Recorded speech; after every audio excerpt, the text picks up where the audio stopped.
Primeiramente, boa tarde a todos e todas. Para quem não me conhece, meu nome é Bruno Bioni, eu sou professor e fundador do Data Privacy Brasil.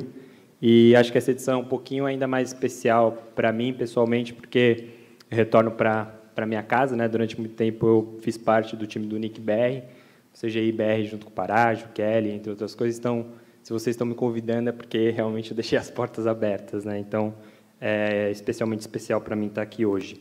Bom, eu vou tentar fazer a minha fala a partir de um recorte, olhando para o título do painel. E aí eu vou conversar muito sobre accountability. Esse é o recorte de pesquisa que eu estou procurando fazer, inclusive, na minha tese de doutorado.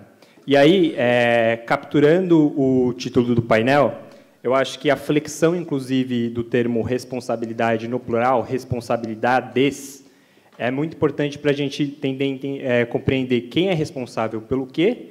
E aí, na medida em que a Lei Geral de Proteção de Dados Pessoais ela tem um desenho bastante peculiar, procurar compreender qual que uma série de direitos e deveres são alocados, são distribuídos, e como que isso tudo está sincronizado para ter uma responsabilidade compartilhada sobre proteção de dados pessoais. Essa responsabilidade não é só dos agentes econômicos, não é só do titular do dado, não é só da futura Autoridade Nacional de Proteção de Dados Pessoais, é de todo mundo que compõe esse ecossistema. É esse o ponto que eu quero fazer aqui ao final.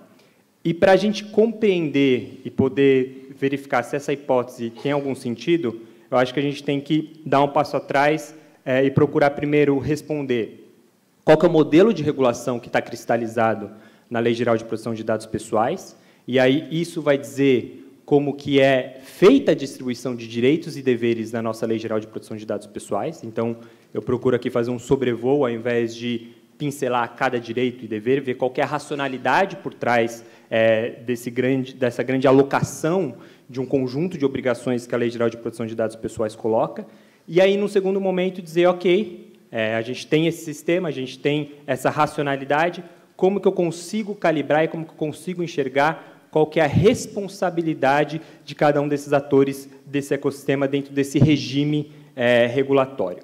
Bom, e aí eu acho que, conversando muito com o que a professora Orla falou hoje no início, a gente tem, principalmente no campo de proteção de dados pessoais, uma sinalização muito clara de qual que é o modelo de regulação que está sendo distribuído em várias leis nacionais. Isso não é uma questão só de União Europeia, isso também está na Lei Geral Brasileira, isso também está em outras leis latino-americanas, isso também está em leis da Ásia-Pacífico, isso está, inclusive, na lei japonesa, se você quiser procurar. A gente tem uma sinalização muito clara de que a gente não aposta mais numa lógica de regulação de comando e controle. O que eu quero dizer com isso? O Estado vem, ele seria o grande monopolista da regulação e falaria, olha, eu não vou consultar os atores regulados, eu não vou consultar os agentes econômicos, eu não vou consultar os representantes do titular dos dados, e aí esse é o meu padrão de regulação, enfia a goela abaixo, e depois ele vai conversar contigo se você não cumpriu esse padrão, principalmente numa mentalidade punitiva, te sancionando, que é aquela famosa lógica do porrete, né? Por isso que é comando e controle. Eu estabeleço antes o comando e depois eu controlo isso, principalmente nessa lógica responsiva de punição. Hoje, o que a gente tem visto nos desenhos das leis de proteção de dados pessoais é uma outra lógica. É uma lógica na qual o regulador e o legislador, principalmente, já de antemão, ele consegue verificar que esse é um campo de regulação onde você tem muita assimetria de informação. Então, por mais bem aparelhado que seja o regulador, pode ser o ICO, que o Rory vai falar aqui, que tem 800 funcionários. Por mais que ele seja bem aparelhado, ele não consegue ter a dimensão de todo o mercado que ele tem que regular. Quando a gente está falando de proteção de dados pessoais, a gente está falando do setor de saúde, do setor automobilístico, do setor de crédito, do setor de varejo. É uma lei que é transversal, que tem um impacto enorme. Qual que vai ser o regulador que vai conseguir enxergar todas as particularidades desse grande nicho que ele tem que atuar? Por conta disso, o que se faz? Você dá um voto de confiança para os agentes econômicos e diz, olha, ninguém é melhor do que você, que está no chão da fábrica, para me dizer quais são os riscos, quais são as particularidades das suas atividades, e você ter discricionariedade para colocar em movimento os processos pelos quais você vai controlar os riscos da sua atividade. Então, aqui na lei, eu vou colocar metas bastante amplas, abertas. Por exemplo, como aconteceu no Código de Defesa do Consumidor, produza produtos e serviços mais seguros. Produza produtos e serviços que sejam mais amigáveis em termos de privacidade e proteção de dados pessoais, que sejam responsivos a esse conjunto de obrigações. Isso também sinaliza um movimento muito grande no campo de proteção de dados pessoais, que você começa a olhar para o regime de direitos e obrigações, não do ponto de vista de você garantir para o titular apenas um controle sobre o movimento dos dados dele. Aquela ideia de você controlar as suas informações pessoais, aquilo que a gente chama de autodeterminação informacional, né? Não é mais só direito de acesso, de eu querer saber o que uma base de dados tem sobre mim, de eu eventualmente retificar, de eu eventualmente me opor e de eu eventualmente consentir sobre o que é feito ou não com os meus dados. Mas você começa a trabalhar também muito numa lógica na qual você sincroniza esse direito de controlar essas informações com uma série de obrigações por parte dos agentes econômicos de, olha, não importa se o titular está controlando ou não o dado dele. O que importa para mim é se você está sendo responsável nas suas atividades de tratamento de dados pessoais para não criar riscos, prejuízos para eles. Então, você tem quase como se fosse um diálogo aqui, não só numa racionalidade de controlar o movimento dos dados, mas também controlar os riscos dessas atividades. E aí, mais uma vez, os riscos são diferentes de acordo com o respectivo setor. E quem vão dizer quais são esses riscos é o próprio agente econômico, pelo menos esse é o voto de confiança que se dá. Então, a gente trabalha muito numa ideia não só de autodeterminação informacional, mas também dos prejuízos, dos riscos que esses processamentos de dados podem dar por parte do titular do dado ou mesmo para a coletividade. Bom, isso fica bem claro, e aqui eu vou passar bem rápido, em coisas que a gente já discutiu hoje. Por exemplo, a Lei Geral de Proteção de Dados Pessoais é uma baita bola dividida para você já delimitar qual que é o escopo de aplicação dela, você saber se aquilo é dado pessoal ou dado anonimizado, porque dado anonimizado está fora da Lei Geral de Proteção de Dados Pessoais. O que a nossa lei fala? Dá um baita conceito aberto, fala, olha, não vai ser dado pessoal se você não puder reverter o processo de anonimização com base em esforços razoáveis. O que é esforços razoáveis? Está em aberto. Ela diz o seguinte, se você, enquanto agente de tratamento de dados pessoais, não puder reverter esse processo de anonimização se você não empregar utilização exclusiva de e-mails próprios. O que são utilização exclusiva de e-mails próprios? Dá um baita voto de confiança para os próprios agentes econômicos e dizer o seguinte, olha, essa daqui é uma lei permissiva, ela veio para te ajudar, para você escorar suas atividades de tratamento de dados pessoais. Você vai ter 10 hipóteses nas quais você pode calçar suas atividades de tratamento de dados pessoais. Quem que tem discricionariedade para escolher essas 10 bases legais? É o agente econômico. E como a gente viu no painel, tem uma base legal que é super flexível, que é a do legítimo interesse. Quem que avalia se o legítimo interesse, ele, de certa forma, prevalece sobre a legítima expectativa do titular? Se ele, de certa forma, traz externalidades muito negativas para direitos humanos e fundamentais? É o agente econômico. Então, a gente tem um cenário onde a gente tem bastante discricionariedade atribuída para os agentes de tratamento de dados pessoais, e a estratégia de você tentar encontrar algo balanceado é você dizer o seguinte, ok, eu te dou esse voto de confiança, você tem discricionariedade, só que você tem que prestar contas sobre o que você está fazendo.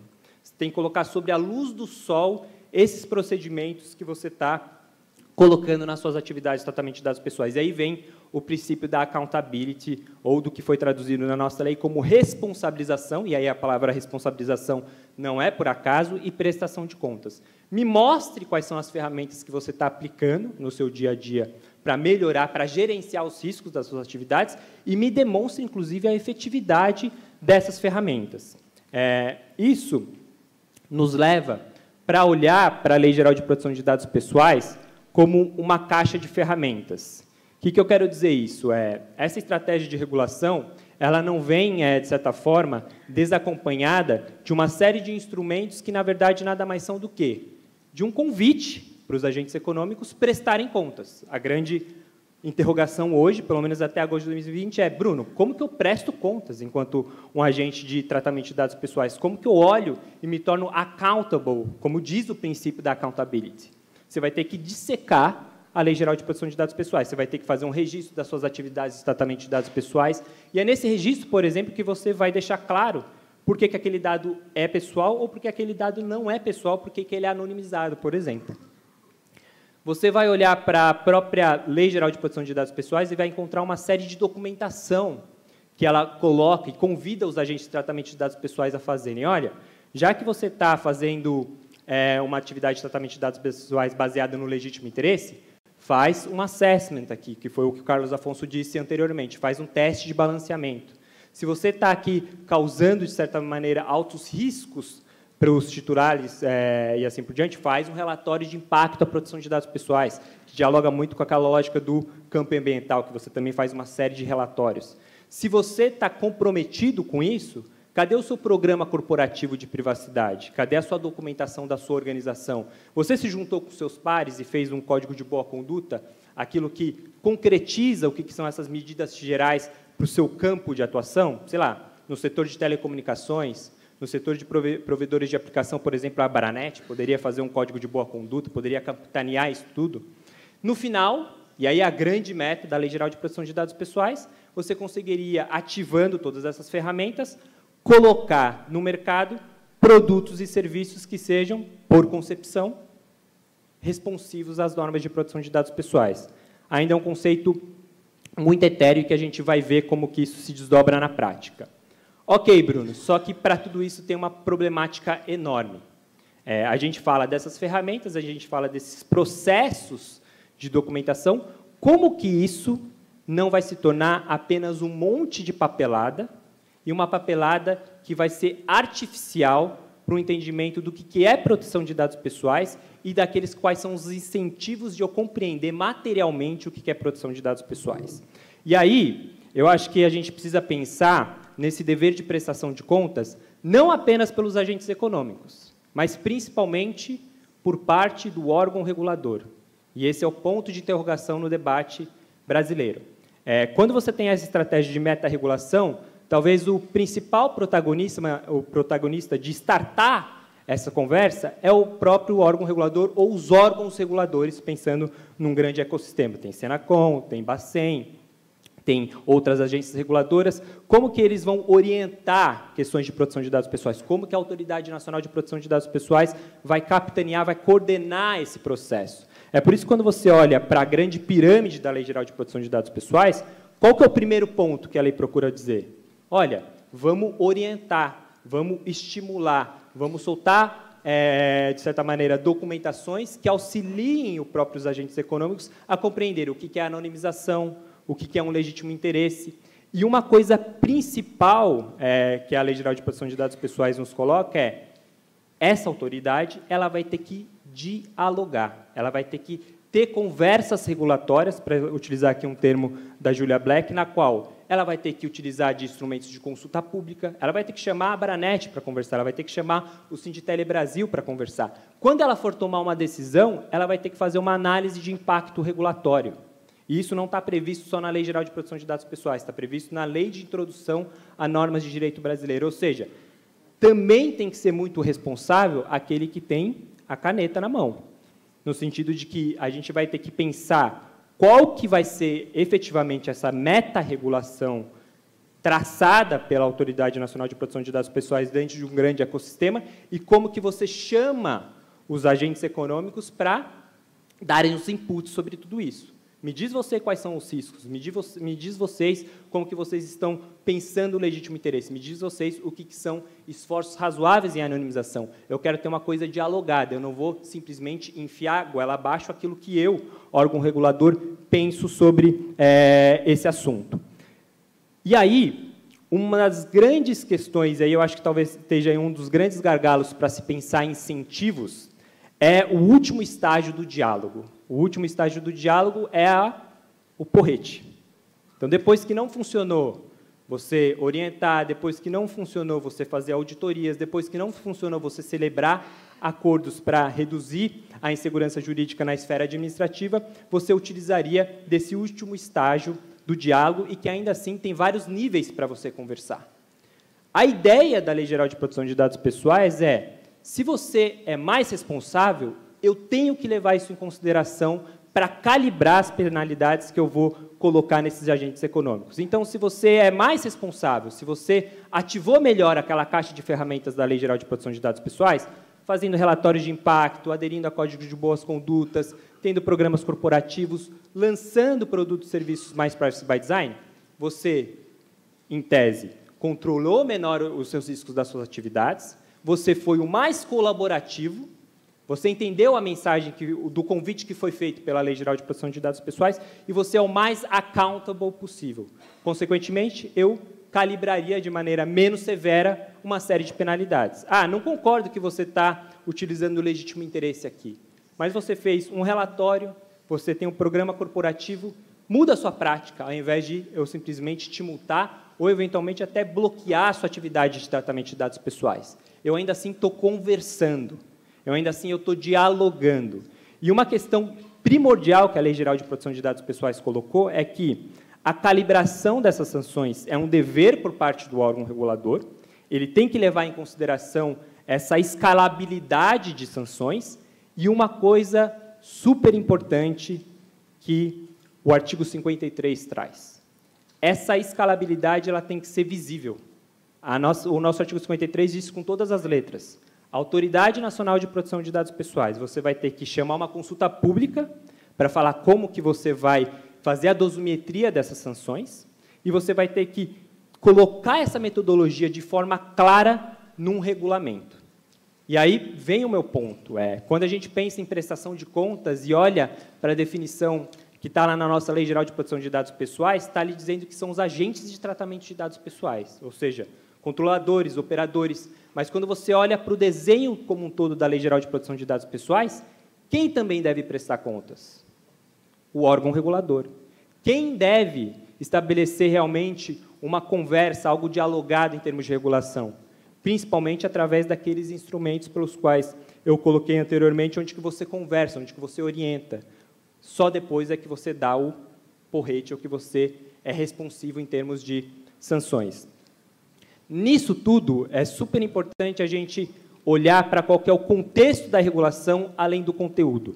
E aí, isso é muito significativo, principalmente no cenário brasileiro, porque essa ideia de meta-regulação ela foi cristalizada, principalmente, em ambientes regulatórios, onde que já se tinha uma cultura de proteção de dados pessoais e onde que também tinham autoridades nacionais de proteção de dados pessoais já bem adensadas.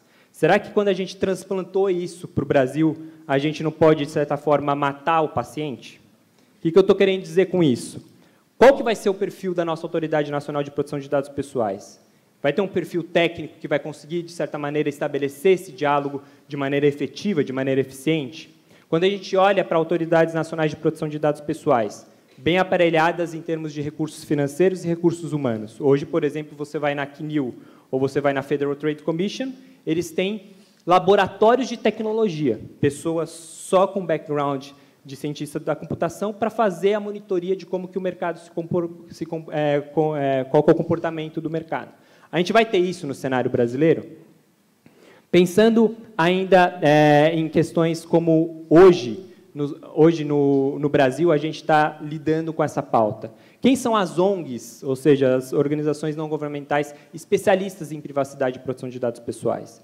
Quem que é a mídia especializada nisso? Ou seja, como que a gente consegue gerar caldo social para discutir esse assunto? E, no final do dia, uma coisa que é super importante no cenário brasileiro, a gente ainda não tem uma cultura de proteção de dados pessoais. Por que eu estou dizendo isso? Porque, para a gente colocar em movimento esse sistema de meta-regulação, a gente precisa pensar em qual que é a capacidade do ecossistema. E aí uma sociedade civil que compõe terceiro setor, setor privado, academia, que seja forte, é o que vai delimitar se a gente vai conseguir escalar essa pirâmide, tal como ela foi colocada na Lei Geral de Proteção de Dados Pessoais. E isso, no final do dia, diz muito a respeito do quê? De também qual que é a capacidade do nosso órgão regulador para ele poder estabelecer essas conversas. E aí, talvez a gente consiga pensar numa questão de governança de proteção de dados pessoais. Governança no sentido de que, mais uma vez, o regulador não é apenas o Estado, mas é o próprio setor privado, por meio dos seus pares, fazendo códigos de boas condutas. São também terceiros que emitem selos, certificações. Também é a sociedade civil e entidades de direitos de defesa do consumidor que utilizam ações coletivas para tratarem dessa matéria, e quais são esses instrumentos que vão, de certa maneira, startar esse diálogo, essa conversa. Como que a gente vai utilizar a consulta pública para falar sobre proteção de dados pessoais no Brasil? Como que a Autoridade de Proteção de Dados Pessoais vai fazer análise de impacto regulatório? Ou seja, eu vou decidir não com base no que eu acho, mas com base no que os dados dizem, com base no que o próprio setor privado me trouxe aqui de informação e no que a própria sociedade civil contra-argumentou. Como que eu vou levar isso em consideração na hora que eu for traçar as diretrizes e as regulações? Como que eu vou olhar, sobretudo, do ponto de vista de fazer name and shame, ou seja, chegar, nomear aqueles maus atores, para eles terem uma perda reputacional e criar uma fatia de mercado onde que você consegue gerar competitividade, pensando, por exemplo, no seu direito de portabilidade. Eu vou para o concorrente, eu vou para aquela outra entidade, porque ela me oferece melhores questões de privacidade e proteção de dados pessoais. Essa ideia da autoridade poder nomear e poder fazer advertências e publicidades dos maus atores é super importante nisso tudo. E, por exemplo, uma questão no Brasil de como que vai se dar a aplicação do Fundo de Direitos Difusos Coletivos. Todas as multas aplicadas pela Autoridade Nacional de Proteção de Dados Pessoais vai para o FTD. Como que eles vão ser aplicados, esses recursos? Será que não pode serem gerados fundings para centros de pesquisa olharem, acessarem esses recursos para daí, a partir disso, alimentar uma cultura de proteção de dados pessoais? Como que a Autoridade Nacional de Proteção de Dados Pessoais vai firmar convênios com universidades? Para eles também ajudarem no próprio processo de monitoramento e de fiscalização, pensando que tudo isso vai ser uma autoridade, muito provavelmente, com poucos recursos. E aí, já finalizando e encaminhando, a gente viu uma coisa muito singular no processo de aprovação da Lei Geral de Proteção de Dados Pessoais, que foi uma efetiva coalizão multissetorial para dizer, olha, setor privado quer, setor acadêmico quer, terceiro setor também quer. Então, fizeram um manifesto e falaram, vamos, porque agora é a hora, ninguém mais aguenta esse atraso regulatório. Do ponto de vista de você estabelecer essas conversas regulatórias, como que a gente pode, eventualmente, estabelecer uma nova coalizão multissetorial para fazer essa lei ter aderência, para fazer essa lei pegar no vocabulário do brasileiro? E aí, aquela ideia de governança em rede é um quadro que a gente ainda vai pintar. A gente não tem as respostas, a gente precisa ver como que, de novo, terceiro setor, setor privado, governo, como que PROCONs vão auxiliar nesse processo, eventualmente, como que vai ser o papel da própria Senacom em coordenar isso com a Autoridade Nacional de Proteção de Dados Pessoais, porque os casos já estão acontecendo nesse sistema de proteção de defesa do consumidor, Sistema Nacional de Defesa do Consumidor. Como que a gente vai gerar essa rede de atores, essa rede de apoio, para utilizar um termo que a Laila trouxe aqui? Bruno, sintetiza tudo isso para mim. Eu acho que o grande fiel da balança, então, é o princípio da accountability, pensando prestação de contas para além dos agentes econômicos, dos controladores e operadores. Talvez esse seja o ponto ótimo da regulação. O que eu quero dizer com isso? Se a gente tiver mais prestação de contas e mais responsabilidades, a gente consegue ter meta-regulação. Se a gente não tiver prestação de contas, seja por parte do setor privado, ou seja por parte do órgão regulador, o que a gente vai ter? Ou autorregulação pura e simplesmente, ou uma regulação tradicional, comando e controle. Se a gente tiver mais prestação de contas, a gente consegue criar uma rede de governança. Se a gente não tiver prestação de contas, a gente vai ter silos de governança. PROCON fazendo alguma coisa, Senacom fazendo outra coisa, Bacen fazendo outra coisa, outras agências reguladoras fazendo outras coisas, você não vai ter essa rede de coordenação. Se a gente tem mais prestação de contas, e se torna mais previsível isso, a gente tem mais calibração de penalidades e premia os bons comportamentos. Name and shame. Quem que eu estou premiando? Justamente aquele que não passou aquela fronteira. Eu estou só focando naquele que é o mau ator, ao invés de eu ser sempre responsivo na base do porrete. Se eu tenho mais prestação de contas e responsabilidade, eu tenho muito mais uma lógica de precaução de danos, ao invés de correção de danos. Sanção serve para o quê? Para você, principalmente, mudar um comportamento e depois jogar aquela indenização para a coletividade ou para o próprio titular do dado. Se eu tenho mais prestação de contas e responsabilidade, eu consigo ter uma dimensão social de proteção de dados pessoais, um controle coletivo de proteção de dados pessoais, ao invés apenas de uma dimensão individual, ao invés apenas do titular controlando os seus dados. Por isso, aquela lógica de autodeterminação informacional e controle de riscos. São lógicas que não se contrapõem uma à outra, mas que se complementam. E aí, Bruno, você está viajando na maionese, isso é impossível de acontecer no Brasil. Me dá um exemplo se isso já aconteceu e olhando para a questão de privacidade. Aí, como é bom estar aqui no Comitê Gestor da Internet. Parágio fez parte desse processo.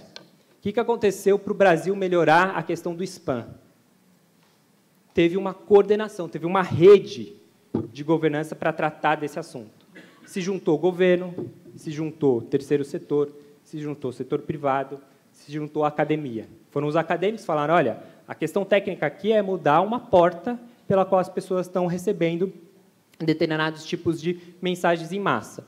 Isso considerou, então, um apoio técnico e, principalmente, uma questão que foi primordial com a cooperação daqueles que dariam a porrada se isso não fosse bem implementado, principalmente olhando para PROCONs e Ministério da Justiça, para falar, olha, a gente vai cruzar essa linha, a gente vai implementar esse novo padrão técnico, mas a gente tem segurança jurídica do que isso pode acontecer, do que isso pode gerar de externalidades negativas, de como que isso vai ser controlado, como que isso vai ser gerenciado. Não só pelo setor privado, mas, de novo, por todos os setores que compuseram essa rede de governança.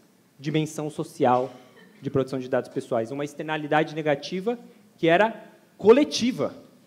Eu só recebendo spam talvez não seja ruim, mas a sociedade brasileira recebendo spam, e a gente estava muito mal nesse ranking, talvez seja muito ruim.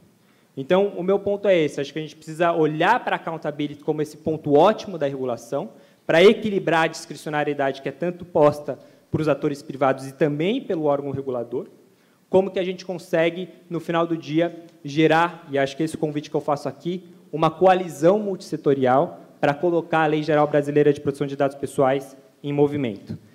Deixo os meus contatos para quem quiser essa conversa e faço um pequeno merchan com base em legítimo interesse e as legítimas expectativas. Para quem me conhece, eu sou professor e fundador do Data Privacy Brasil. A gente está com uma série de cursos começando agora em outubro e setembro. Sejam muito bem-vindos e vindas se vocês quiserem continuar essa conversa. Obrigado.